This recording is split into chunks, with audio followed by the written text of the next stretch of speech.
مور جتنا اب خوبصورت ہے اس سے کئی زیادہ جنت میں خوبصورت تھا۔ مور کی خوبصورتی پر سبھی پرندے فدا تھے، لیکن ان سب خوبیوں کے باوجود مور سے ایسی کون سی خطا ہو گئی تھی جس سے اللہ تبارک و تعالی نے مور کو جنت سے نکال دیا۔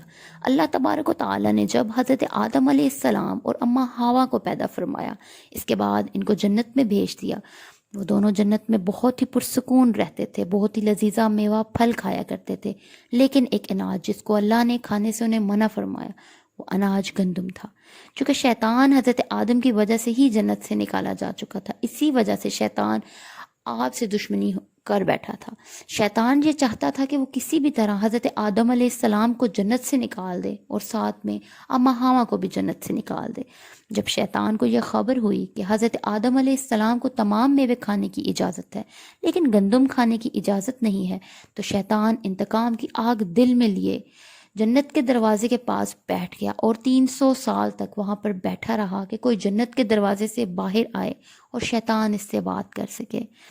ایک دن اچانک سے مور جنت سے باہر آ گیا۔ شیطان اس کو دیکھتے ہی بہت خوش ہو گیا۔ شیطان نے پوچھا، اے خوبصورت پرندے تم کون ہو؟ وہ بولا، میں مور ہوں۔ شیطان نے جواب میں کہا کہ میں عالم کروبہ کا ایک فرشتہ ہوں، میں اللہ کی عبادت سے ایک پل بھی غافل نہیں ہوں، میں چاہتا ہوں کہ میں جنت میں جاؤں، وہاں کی نعمتوں کو اپنی آنکھوں سے مشاہدہ کروں۔ شیطان مور سے کہنے لگا، تم مجھے جنت کے اندر لے جاؤ، میں تمہیں 3 ایسی باتیں بتاؤں گا جس سے تمہیں ابدی زندگی حاصل ہو جائے گی، تمہیں بڑھاپا اور بیماری نہیں آئے گی، تم ہمیشہ جنت میں رہو گے۔ شیطان کی باتیں سن کر لالچ میں آ کر مور نے کہا، مجھ میں اتنی طاقت تو نہیں ہے کہ میں تمہیں جنت کے اندر لے جاؤں، لیکن ایک سانپ میرا دوست ہے، وہ شاید تمہاری مدد کر سکے۔ یہ کہہ کر مور سانپ کے پاس آیا، اس کو ساری بات بتائی۔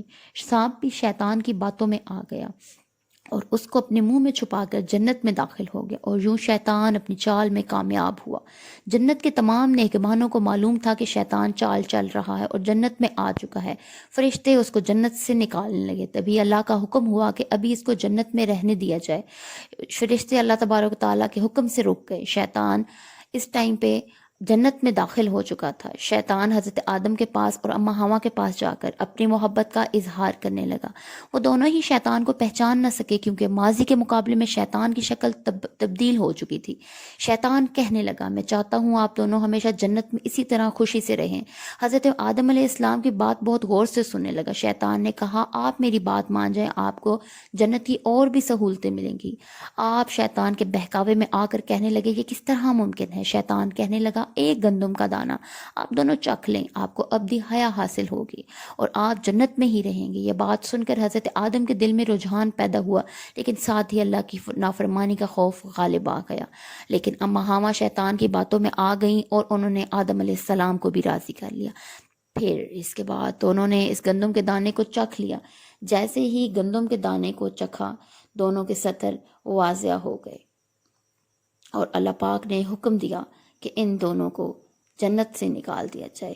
زمین پر اتارا گیا۔ حضرت آدم علیہ السلام کو سری لنکا کے قریب زمین پر بھیج دیا، جبکہ اماں حوا کو جدہ کی سرزمین پر اتار دیا گیا۔ جن خوبصورت پیروں سے چل کر مور شیطان کے پاس جنت کے اندر آیا تھا، وہی خوبصورت پاؤں اللہ پاک نے مور سے لے لیے۔ سانپ جو اپنے منہ میں خوبصورت خوشبو لے کر بیٹھا تھا، اس سے وہ چھین لی گئی اور زہر اس میں ڈال دیا گیا۔ پھر مور کے ساتھ ساتھ سانپ کو بھی جنت سے نکال دیا گیا۔